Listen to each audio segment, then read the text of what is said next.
झेप मराठी, आरसा महाराष्ट्राचा। धुळ्यातील जिजामाता वसतिगृहात विद्यार्थिनीला मारहाण झाल्याचा आरोप। मारहाण झालीच नाही संस्थेचा दावा,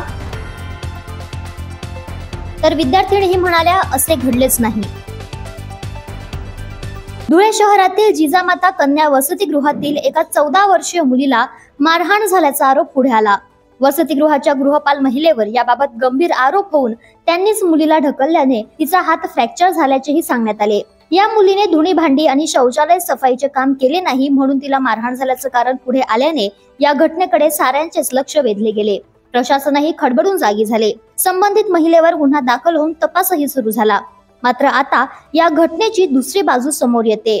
संस्थेने या बाबतीतले सर्व आरोप फेटाळून लावले आहेत। त्या 14 वर्षीय मुलीसोबत ज्या विद्यार्थिनी राहतात त्यांनीच समोर येऊन आता वस्तुस्थिती मांडली आहे। ती जेवायला गेली होती, मग तिची वाढपी होती ना, मग ती जेवण करून सगळ्या मुलींचं झालं, मग ती होल पुसत होती ना, सगळ्या मुलींचं झालं, मग होल पुसून आली, मग तिकडे गेली, पाण्याची बॉटल उचलली, पाणी पिलं। तिची बहीण ना 7वीला मी आमच्या हॉलमध्ये राहते ना, मग ती तिच्या बहिणीला भेटायला जात होती, मग प्लाझो मध्ये पाय अटकला आणि डायरेक्ट खाली पडून गेली ती। आणि एकाच हातावरती वजन घेत तिचा। तुला मॅडमने ढकललं होतं का? नाही, मॅडम तर जेवण करत होते। मॅडम करता आले होते। मॅडम आम्ही सांगायला गेलो होतो। मुळात त्या मुलीला ढकललंच नाही असं संस्थेचं म्हणणं आहे।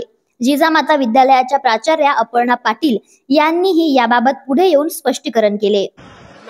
मॅडम, आपल्या वसतिगृहामध्ये राहणाऱ्या ज्या विद्यार्थिनी आहेत, या विद्यार्थिनी वसतिगृहाच्या नियमाप्रमाणे प्रत्येक वसतिगृहामध्ये असंच असावं की स्वतःच्या अंगावरचे कपडे धुणे, स्वतःचा ताट धुणे आणि वसतिगृहाचा जो परिसर आहे त्याच्यामध्ये ड्युटीनुसार कामं करणं, हे कामं विद्यार्थिनी करत असतात। त्यात त्या मॅडमच्या घरची कामं मला नाही वाटत ते असे काही कामं मॅडम सांगत होत्या आणि त्या विद्यार्थिनी करत होत्या, यात ते तथ्य नाही।